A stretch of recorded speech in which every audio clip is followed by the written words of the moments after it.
This is Suspenders Unbuttoned Podcast. I'm Sarah. And I'm Julie. Join us for unbuttoned and unedited conversations. Hi, everybody. Welcome to Suspenders Unbuttoned Podcast. I'm Sarah. And I'm Julie, and we're excited to welcome David Strasser to the podcast. Welcome. Thank you for having me, Sarah and Julie. We're so excited to have you here. You have a new Hallmark mystery coming out, Nelly Knows Mysteries, A Fatal Engagement, and that's airing Friday the 23rd of August. So congratulations on that.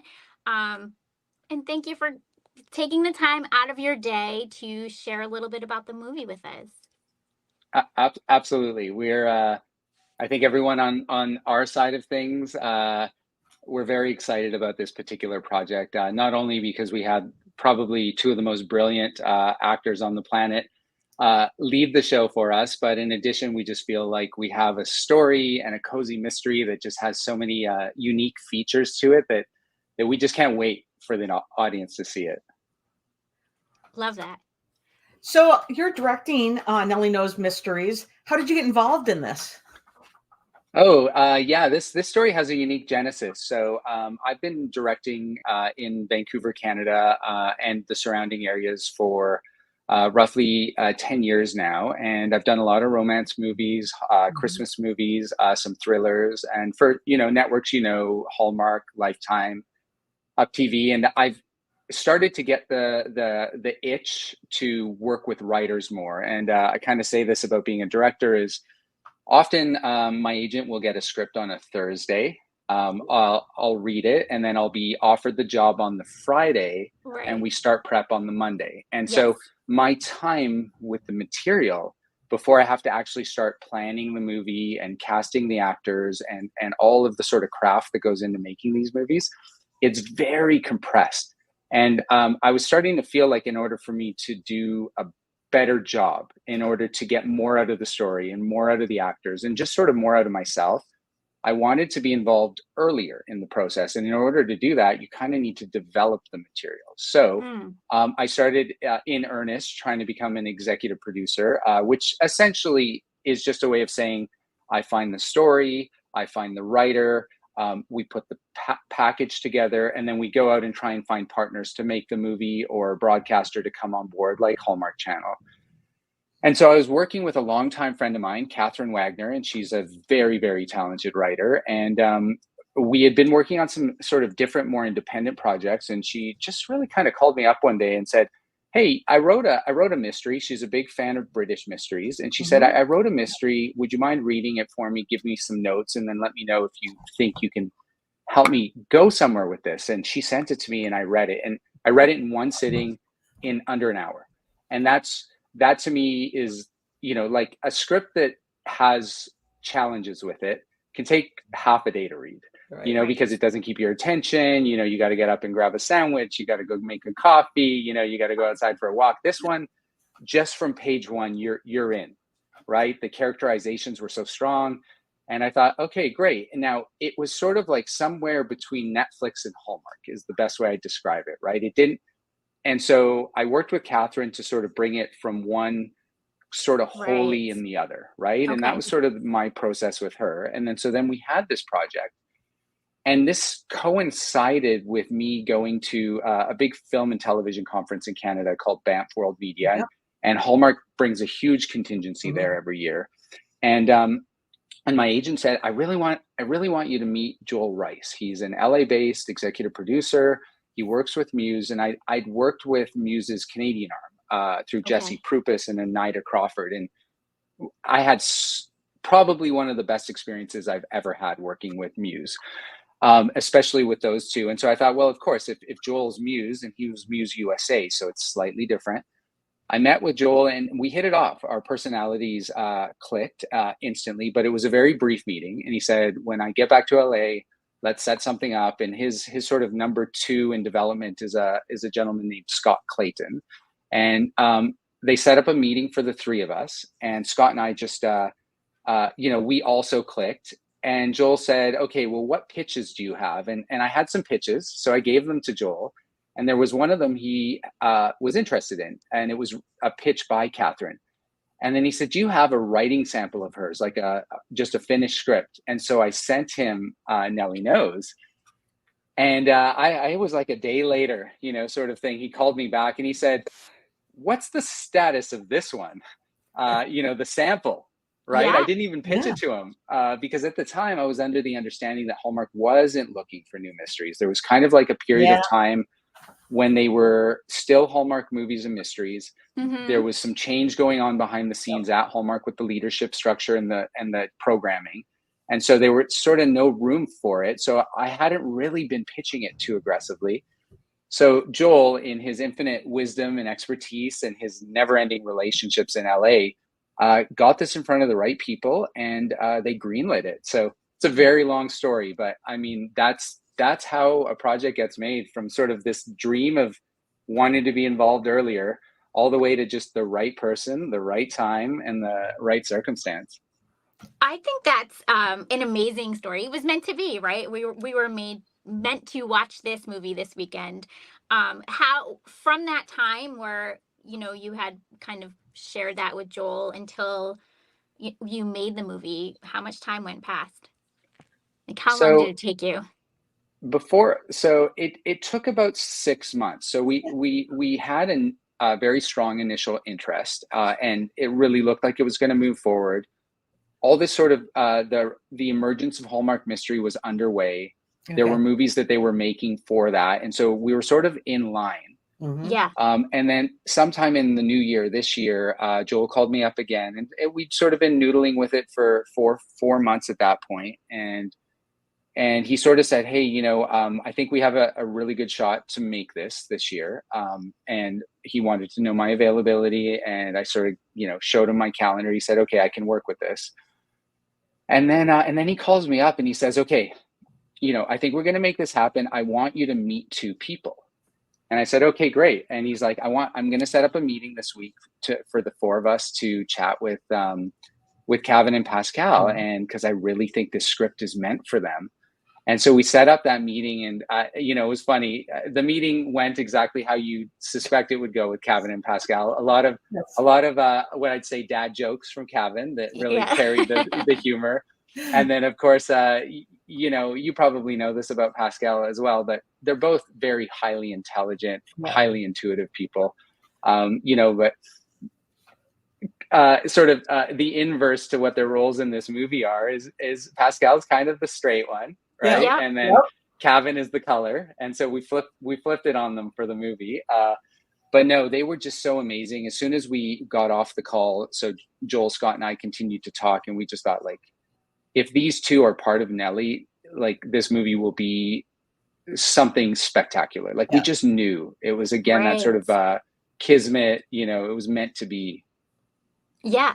Were you familiar with them before meeting, having this call with them?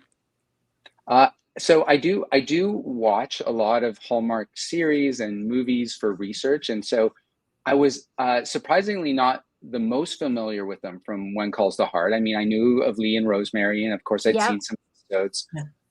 But at the time I was probably researching something else, like maybe a period piece, or maybe shooting at the studio set they shoot at. So like my focus was slightly elsewhere. Right. But I had seen You Had Me at Aloha. Oh, yeah.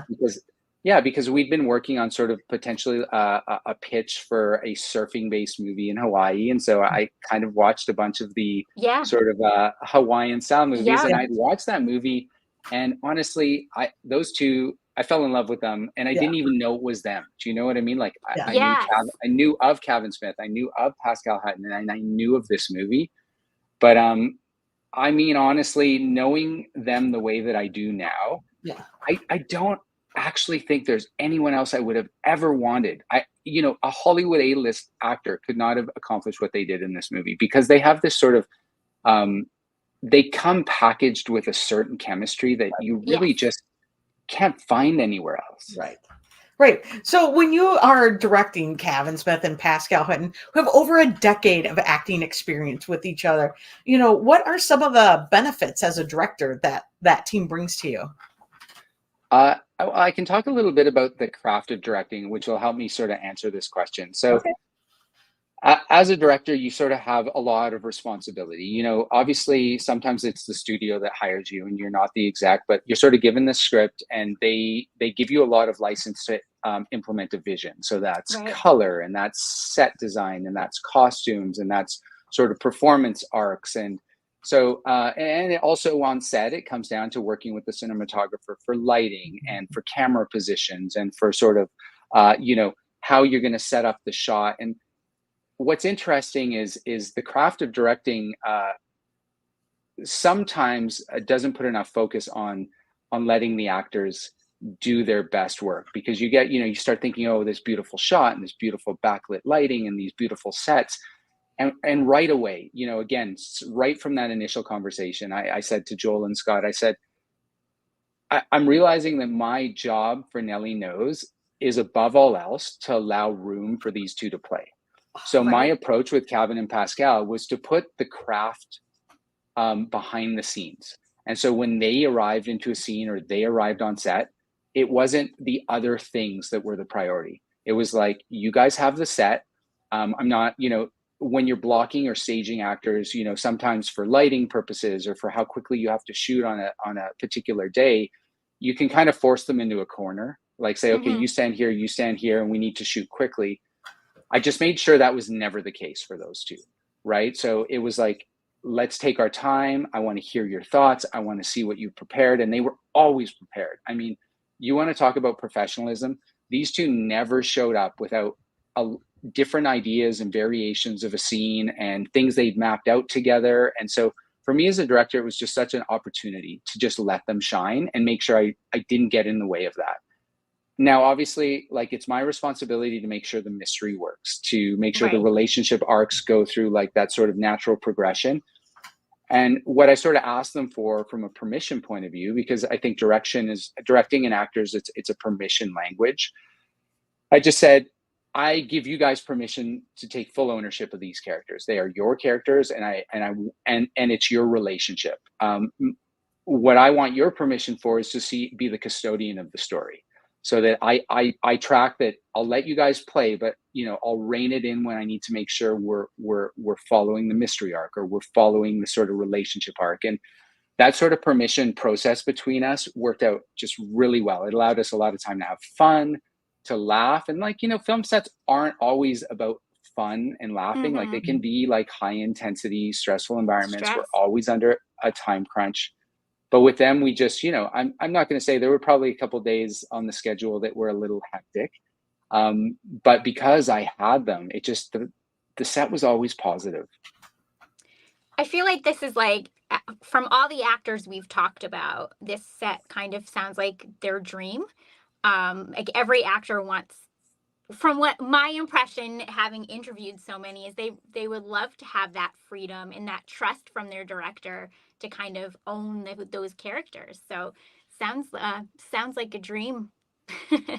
Yeah, and I was really appreciative, because you know, Kavan and Pascale are, you know, they've been at this a long time, and they've been working with Hallmark a long time, and they've worked together a very long time. And Right. you know, when they come in and you know, they've worked with you know, the vast majority of the long-standing Hallmark directors in BC and around Canada. And so, you know, for them to take on a project like this that could become a real signature to their careers, and to trust sort of a new exec and a new director, and to give me, you know, they gave me enough rope to, you know, the expression, giving yourselves enough rope to hang yourself. They gave me just enough rope that was enough opportunity to sort of win their trust. And, you know, luckily that's how it worked out. And I think we, as like, as a crew and as a team, it's always really important to me that the set atmosphere remains light. And I kind of joke with every new actor I work with. I said, I hope that the only thing you're tired of at the end of a show with me is the bad dad jokes. So like, you know what I mean? Like, I hope nothing else wears you down except that. And so if that's what we accomplish, we've had a great show. I feel like you're going to have to get in line behind Kavan. So Oh my goodness. Oh, I cannot compete with Kavan. I really cannot. He put me to shame a few times. And Kavan is also very good. He has like one skill that he's very good at making a joke, but holding his composure enough that you hesitate for a second about whether he's joking or not, and then the big grin comes out, and you think, "Oh, I can't believe you got me again." Just got you. I kind of love that. So you have talked about like them giving you rope, you giving them rope. When we're watching this movie, what are some things that we'll see in the movie that it has your signature on it, or is maybe a look or a style as a director? Yeah, I think Pascale has touched upon this in some of her press as well.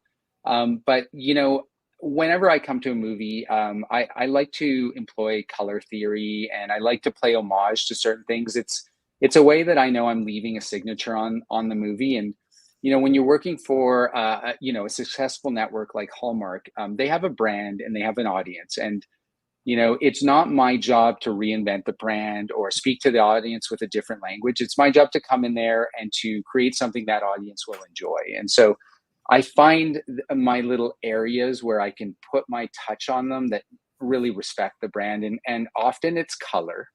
And then the sort of homage to particular time periods or aesthetics. And reading the script, I always thought there's like an anachronistic quality to Babelton. Like, it is present day and it is grounded in sort of our reality, but it's also like a little bit of the 70s and a little bit of the 60s. And there's this sort of mid-century modern feel to it, and aesthetic. And I felt that way. So I started doing some research, and I am an aesthetic type person. So I really appreciate that look in my own environment, in my office, and then on my sets. But with MCM, I started like realizing, the way they use earth tones and like pops of color to sort of accent that. So I started thinking, okay, let's just set a color palette that is very unique. You don't see this particular color palette in Hallmark movies very often. And I pitched it to the network and to the team and to our costumer and our designer, and everyone just immediately bought in. They were like, okay, this is very clear. And so you'll see it in the costuming and in the sets and in the color palettes. Like, there is very much a clear, Babelton is its own very special place. Yes. Right. And I really hope that the audience feels that way. Yeah, Go ahead. Kavan and Pascale both said it's a character a little bit. Yes. Babelton is. And I'd agree. We had the chance to see it. Kavan said it feels a little bit, he's like Edward Scissorhands. He's like that aesthetic. And I'm like, even a little like Schitt's Creek, how there was that aesthetic, and the characters, Right. it very much gives kind of that vibe to it. Yeah, Babelton, I think at the core of it, it has that sort of elevated realism, in that sort of Edward Scissorhands vein, like and what makes that isn't anything that I did in terms of production design or color. That's just a little touch. What really did it was the performances. I mean, in my experience, and I think, it's been over 20 movies now in the last 5 or 6 years, but you have stronger performances and you have weaker performances in every movie, and sometimes it's not even about the actors. It can be about other variables. But in this case, like, overall, this is one of the strongest overall casts I've had. I mean, everyone found a tone and a voice that was really unique to the character. And because we had this sort of like permission-based set, where my instruction to every cast member, first day they arrived, was, give me the best, biggest version of this. And if I feel like we need to shape it down to fit within the brand, we'll do that. And what we quickly discovered is that for this movie, the big sort of not over the top, because it's still very grounded, but the bigger version of each character is what makes Babelton. So, you have Kendall Cross as Zinnia, and you have Sarah Gray, who plays one of the main suspects, as Dahlia. We had a real life married couple, which, funny thing, when we were casting, we didn't realize it. So we worked with longtime casting director Jackie Lind, who's done a lot of movies for Joel Rice and Muse and for Hallmark. And her instructions were sort of to bring us rich characters. So before we even saw who auditioned, she curated it and made sure she gave us these people that like brought a real rich interpretation to each character. So we were picking from a very select list of what I think were the best auditions to begin with.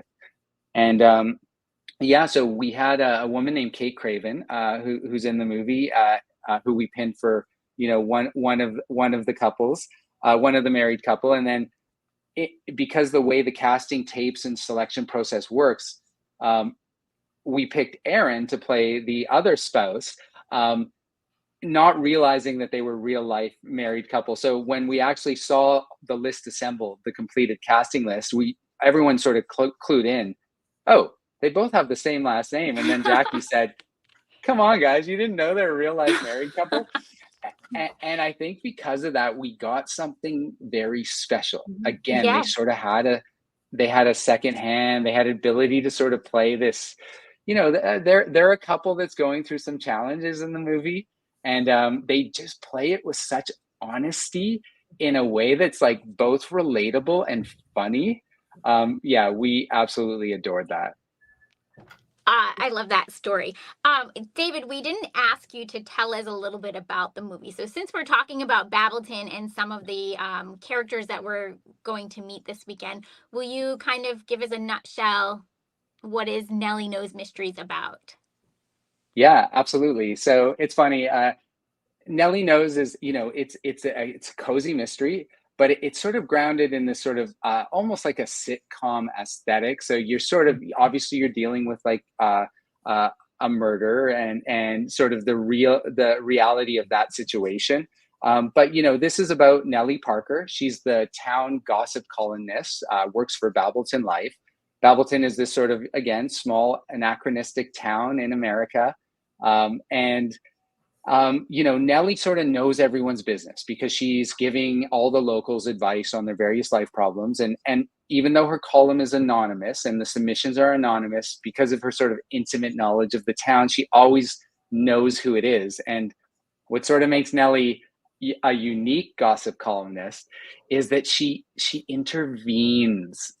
So she not only gives the advice, but she sometimes in a clandestine way will help the situation along and behind the scenes. And so this is what makes Nellie unique, is that she's sort of very hands-on. Yeah.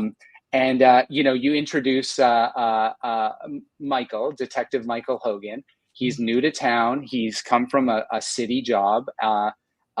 And immediately when the two of them are introduced at the crime scene, the town sheriff, who knows Nellie well, sort of says to Michael, "Hey, you're going to need help because you don't have access to people. People aren't going to talk to you in this town."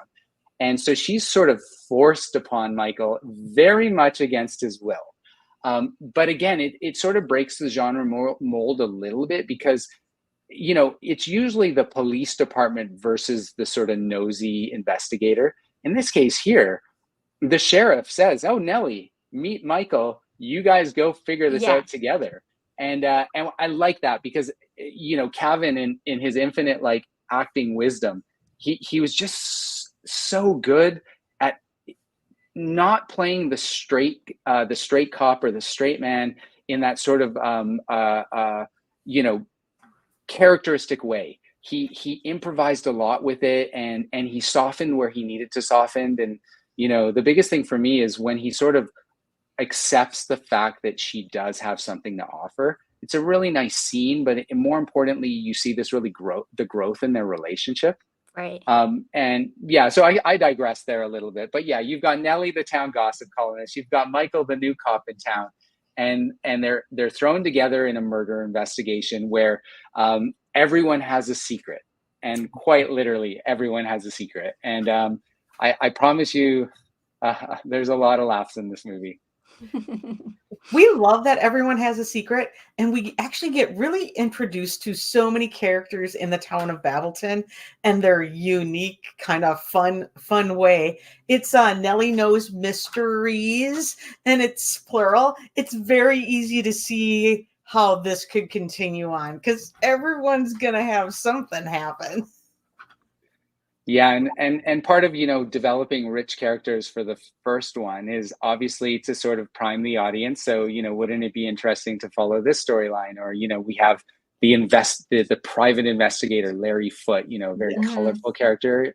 We've laid the foundation so that we can explore different avenues and pivot directions for different episodes. So you know, we really wanted to make sure that Nelly Knows was not a sort of a one tone mystery, that we could go really different ways. And something else that was really important was that it doesn't always have to be murder.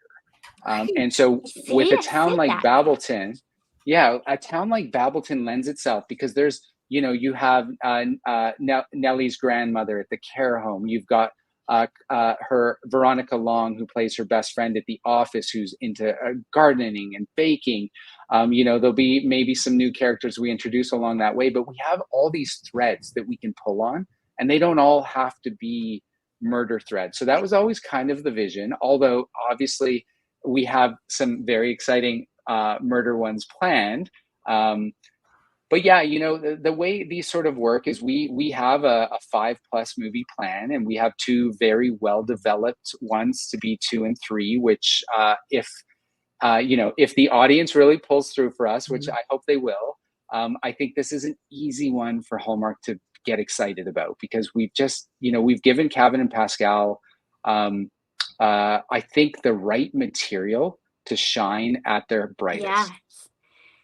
It really does feel like these roles were made for them. But something else that the Nelly Knows, possible series has is that it's not based on a book series, which a lot of the mysteries on Hallmark Mystery are. So it's kind of unique in that way too, where the audience really doesn't know where this is going. And I think that's a lot of fun. Absolutely. Like we have a lot of freedom, and just kind of giving credit back to Catherine. You know, Catherine, this is the first screenplay of hers that's been made to date, and but she is just such a untapped talent. Like I feel like, you know, not only within Nelly Knows, but I think we're going to see Catherine Wagner scripts throughout Hallmark and over the next few years, and but just her vision for this story, and you know, the characterizations and the emphasis she put on Babbleton as a character, and the fact that she gave us so many avenues to travel down right out of episode 1, it just is such a testament to, like, just a good writer, you know. And honestly, this project, Kavan and Pascale's attachment to it, this podcast interview we're having right now, you know, it wouldn't be happening if we didn't get those characters. And so, yeah, you know, it's not based on certain material, but we have a writer with a very clear vision for this Yes. project. Yeah. It's You know, exciting. it's easy to see that vision too. And as a viewer, I mean, I would be excited to see what, different characters and explore like what's happening in their world and what needs that investigation, or what prompts the involvement of Inspector Detective Michael Hogan and Nelly, who knows everything. And you can just see stories could be written, and we are going to learn something so much new, every time. It's exciting. Yeah, and we left room for growth too within the relationship and the personal stories. You know, I think in episode 1 we Right. learn a little bit about Nellie's past and her backstory, but we only really touch upon Michael's. And so Hmm. not only the mystery and the quirk, but I think there's a lot of character development yet to be had. You know, I think we know a little about Michael, but we don't know the deep, intimate history of Michael. And I think starting to explore that in episode 2 and 3, and sort of finding that sort of underlying drive for both of them. You know, what makes their job important, what makes them tick, what's important to them in a relationship or love or fulfillment or happiness. Like, you know, I think it's easy to emphasize the comedy and the homages and the quirk of this show, but there's some deep, meaningful growth between Nellie and Michael too. And you know, it's not a romance movie, but there very much is something special between them.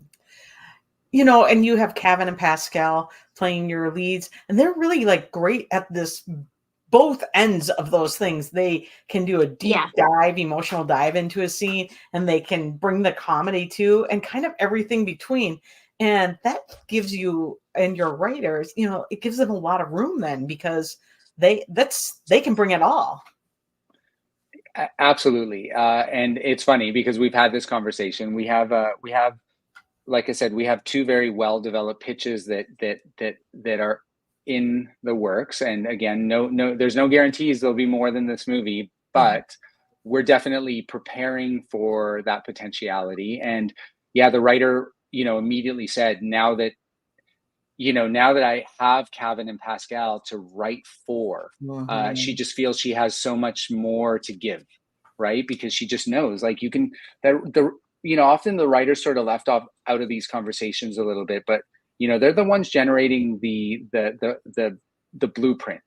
And if they can get the blueprint closer to the finished product, then everything comes alive. I think many directors have said, like, it's hard to make a great script bad, but it's very hard to make a flawed script good.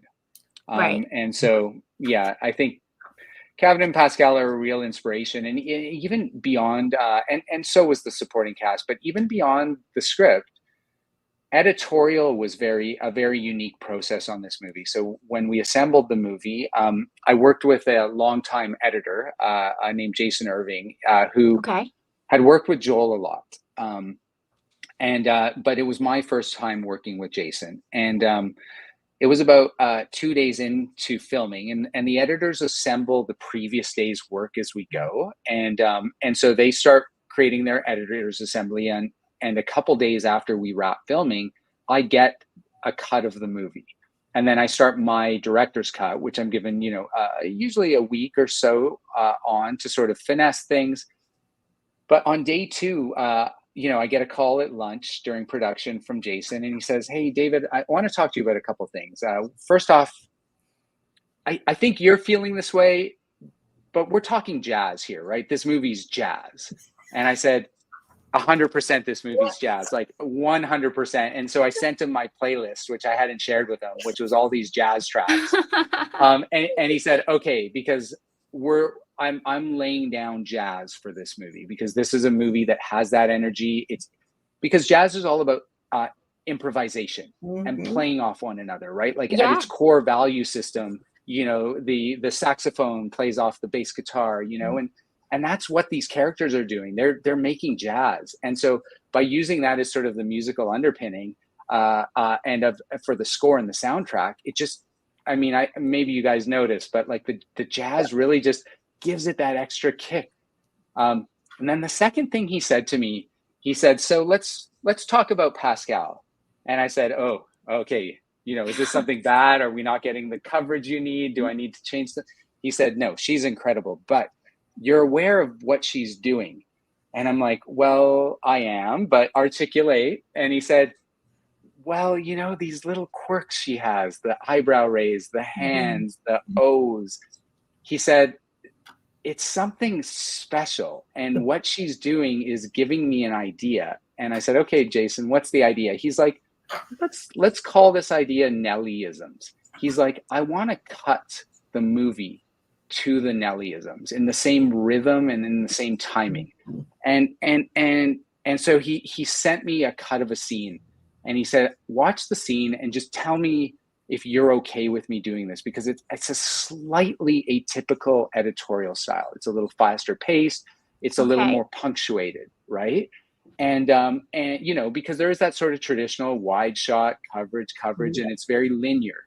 But what we did here is, you're going to notice there's a lot of sort of jump cuts. Like, we jump in on Nelly during her line, but we're jumping in on these Nellyisms, on these moments that she's giving us. And I watched it and I thought, okay, this is actually quite amazing. And so as a director, you have a little bit of permission to play. And so I said, cut the movie like this. And when we got through my cut and we dialed it in and we sent it off to the producers and network, no one blinked an eye. No one thought, so when you're a storyteller and an editor and a director, what you want to be is invisible. So you want to impact the audience or the person watching it without them knowing what you've done. Because the second something's different, then you've essentially failed. Do you know what I mean? Because you're drawing attention to the craft and not to the story. I have some examples, like some big tentpole movies. I won't name the movie or the director, but these big $400 million movies where you have these shots and these set pieces and these camera moves, and the whole thing is just visually stunning. But the movie loses you 10 minutes in because there's no story. Right. right? And that's where you can't let the craft get in the way of the story. And so Jason found this very special thing that we leaned into, and I hope the audience feels it. Maybe listen to the interview after the movie so I don't tip you off too much to it. Well, now I want to rewatch it so I can pick up, because I did feel like there was something different about this movie. So we did talk about it's got a style and a sound of its own, and it sets it apart from the others. It's when we both saw it, we both said, one, we love it, it's unique, it's got its own feel, and we can see more. Like we were our thread was going. Yeah, it was very much a goal of ours. And this was, really Joel, Scott, and me, the three sort of producers on the project. It was really important because Hallmark has done a lot of new one-offs over the last year. And, and they had some existing ones that they had done already that I think the audience was really hoping to see more of, but they haven't. And so we sort of thought about it like, we know this project deserves multiples. So how do we make sure it stands out from the rest, right? And we started noticing, we all did our research looking at some of the ones that didn't get additional episodes and some of the new ones and we started knowing, for the most part, there were more similarities than differences between them. There are some that really stand out, like Tip Line, I really liked. I watched that and I thought, okay, this again, its own visual language, its own performance style, it really popped for me in terms of being different than the rest. And so I thought to myself, we need to make sure this is a core value of what we're doing, right? We don't want to just fall into convention. We want to make sure that our Hallmark audience knows the difference between, the new Aurora versus Nelly Knows versus Tip Line, that it doesn't get lost in the wash, right? So that was very important to us. So that is probably why you're going to see some differences with it, because we leaned into it. Love that.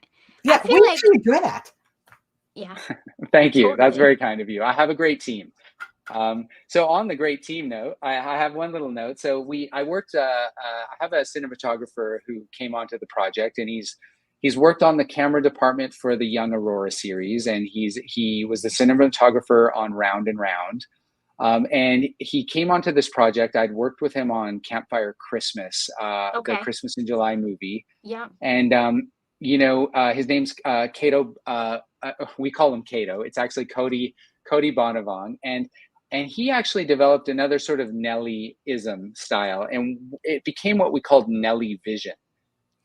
So you'll see this in the suspect board scene.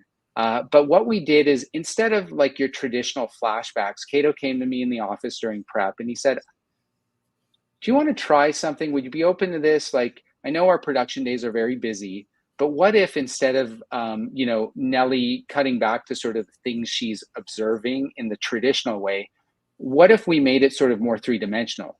So, I'll give an example. She finds a pen, which ends up being a clue. So normally, a flashback to a pen would just be her finding the pen. But Cato said, well, why don't we just shoot the pen falling? So what we're seeing is Nelly's interpretation of what happened. We actually see the action of the events, and we shot it on a very particular style of lens, so it looks a little different. But it was the events as they unfolded from her perspective, and in this sort of very confined, personal way. And so you'll see that in the movie, and that was something else that sort of leaning into doing something that was different. Yeah, I feel like that's our Easter egg. So everybody needs to watch for that. Watch for the suspect board and the pen falling, and try to catch that interesting way of filming it. That's great. I love that. I love talking to directors. I know sometimes directors are afraid of ruining the movie magic, but I think it just makes it all more magical to kind of learn how you get, to the point of what we're watching on screen. So I love this. That point of view is great. More than just the pen, though, right? We see that more than just the pen. We do. I just thought I'd leave some. I'd leave some Yes. for the audience to discover as they go. And I think that this idea. So we have Nelly isms, which is our Yep. uh, drives our editing style, and we have Nelly vision, which drives her sort of observational uniqueness. And who knows? There's probably going to be. I wouldn't be surprised if Detective Michael starts to have a sort of a specific type of language within the craft that we start to tease Mm-hmm. out. And Mhm. there's a lot of room for Kavan's character to sort of find his own voice. I mean, I think for the setup, we explored it to a point which really worked to bring the franchise, out of the cave, so to speak.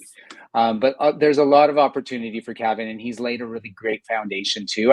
I know it's very easy for us to just talk about Nelly, but Detective Michael is a really core to the story too. One of the things that I did notice right away that I thought, oh, there's a lot to that. It's a lot of the way he does I'll call it response end. So it's the way he plays Detective Hogan's response to Nelly's things. And there's almost this delayed, like you think he's not into it, but then he's like, and that like how he's going to move forward with the new information. So it's almost like this delayed response thing. And Kavan and Pascale have just such a good like back and forth with them. I think it plays off really nice. And that like, he was cautious, but actually now I'm going forward and really steps up with it. And that kind of lends to one of my favorites. I have several favorite scenes in the movie, but one of my most favorite scenes is when they're going into the PI's office. And this was a scene that was actually a late rewrite that we added to the script a little further along the process. And Kavan came to me before we started filming, before we blocked the scene, where I kind of see what they planned for the staging. And he said, Pascale and I have an idea, and we really want to audition it for you, and we want you to see what it looks like. And it was kind of like, it was acting class 101, but done to perfection. It was I want to get by you, and I'm going to stop you at all costs. Like that's kind of like a simple acting class premise, and let's see how that your particular character is going to manage that situation, right? You just create oppositional forces, and then in their own unique way, they navigate it. And oh my goodness, like I have never laughed so hard on set. And we had the whole crew, you had the lighting technician holding a lamp up in the sky laughing, right? Like it was just absolute brilliance. And that like dynamism that those two have, again, it's unreplicated. Like, maybe Emma Stone and Ryan Gosling have it, but like there's so few people out there that just immediately bring it like that. And Right. that's, again, that it's that nexus point between them. And that scene in particular kind of highlights what you were just saying, Julie, is that just she has her way and he has his way, and they just manage it in such a way that if you're not laughing out loud in that scene, then I think you might need some therapy. No, I'm just kidding. I also love that we're laughing out loud, while we're solving a murder mystery. I think that's a lot of fun. I also wonder if Kavan and Pascale ever don't have an idea. Like I feel like they must have an idea for everything that they're bringing to. Well, what's interesting is they always have an idea, and they often have more than one idea. Yeah. They're also very good at they have a lot of what's the word? They have an ability to sort of see themselves too, like in the moment. They're very self-aware of whether a scene's working or not working. And like sometimes self-awareness, I think for an actor is a skill that develops over time. I think maybe some have it earlier than others. But other actors don't necessarily know immediately that it's not working. They do. Like we do a blocking and it's not working. They'll immediately say, no, like, okay, maybe we should walk into this and then land here instead, because then this is motivated. And they're very like it's a real collaborative process with them to find it, because to them what's important more than anything is that the scene has a life to it, right? Like some scenes are expositional, right? Because it's a mystery, we need to deliver the information to the audience, but they'll never accept that. That's not an option. We're not doing a scene that's about exposition. The exposition will be in the scene, but the scene is about what's happening between us, or what's happening between us and the person we're investigating. And so that sort of commitment they have to bringing each scene to life in its own way is, again, just as a director, it's, you couldn't ask for anything better. And the other thing that goes with that is, they also gave me an opportunity. So it wasn't just like, Kavan and Pascale, they did what they wanted to do, and they sort of said, David, here it is. I hope you like it. It was never like that. It was like, it was a conversation. And sometimes when they were stuck, I was able to offer suggestions that helped. And that was also exciting for me, because knowing that I was also equally contributing on that level was it really of like a lot of value to me as a director, as a storyteller, because I think, Kavan and Pascale, they have a very special place in the heart of, the Hallmark audience. Mm-hmm. And for me to be in that sort of bubble with Kavan and Pascale and to be sort of in that trust zone meant a lot to me. I love that. Now we could talk to you forever, but we know we have to wrap this up. So would you play a really fast version of our favorites game with us real quick? Oh, okay. Sure. Okay, let's do this. Do you have a favorite rom-com? Love Actually. Oh, yeah. I mean, come on. That's classic. How about a favorite TV show or a TV show you're binging? Oh my goodness. Okay. Well, I binge a lot of TV shows. I fell in love with The Bear, and particularly the Christmas episode they did in season 2.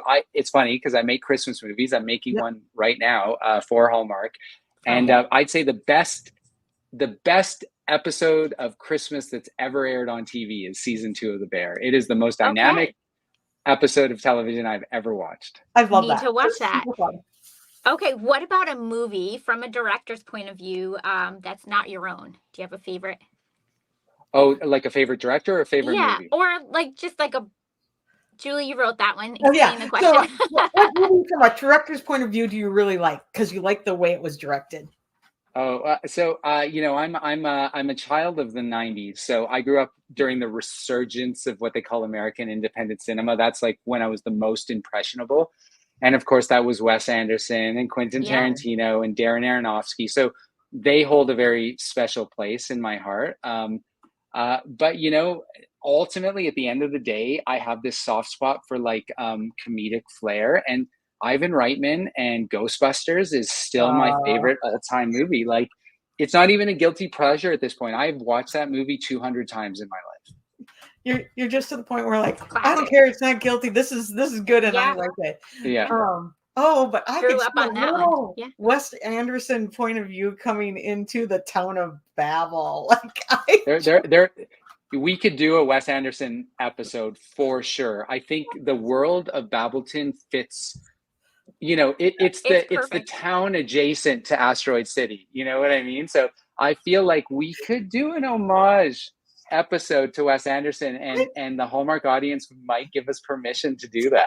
I could totally, I love it. Even a scene or just a few shots. That way I'd just be like, yes. I could totally see that. Do you have a hobby that you like to do when you're not working?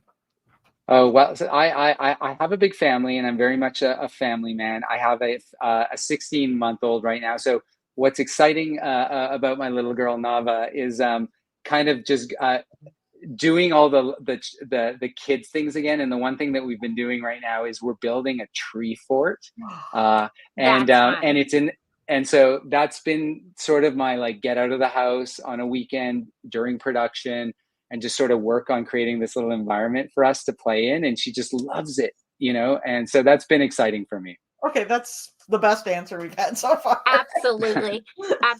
Okay, and last one, what about music? Do you have a favorite band or musician? Oh my goodness. I have, again, because of a child of 90s, I grew up listening to classic rock. And so of course, bands like Led Zeppelin and The Doors. And then I also have in the world of Christian music, which is interesting because I'm not a religious person, but I've always been a big fan of Stephanie Gretzinger. I don't know if you guys are aware of her and her sort of voice and what she brings. Favorite band. Okay, I've got a favorite singer who's on my playlist right now. It's Ryan Bingham. I don't know Okay. if you guys know Ryan I Bingham. don't. I don't. He is one of the supporting stars on Yellowstone. Oh. Okay.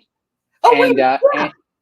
and he wrote the music for for Crazy Heart, which is the movie with Jeff Bridges and Maggie Gyllenhaal, and that's where I first learned about him.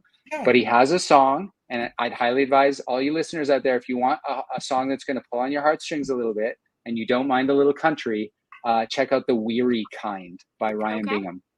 Okay. Oh, yeah. Totally know who that is on Yellowstone. I'm like, oh yeah. Okay. Great Ryan Bingham. Okay, that's our answer. Well, thank Love you it. for Awesome. joining us. So once again, tell us what movie you directed. Okay, Nelly Knows Mystery, A Fatal Engagement, and it premieres August 23rd, 8 Central on Hallmark Mystery. We're introducing the very wild world of Babelton to the Hallmark audience, and I hope they love Babelton as much as we do. I have a feeling they will. Yeah. I think everyone's going to be all in. Thank you for Awesome. joining us. Thank you so Awesome. much for being here. And thank you, everybody, for watching. David, hang out for 1 second, and we'll see you next time, everybody.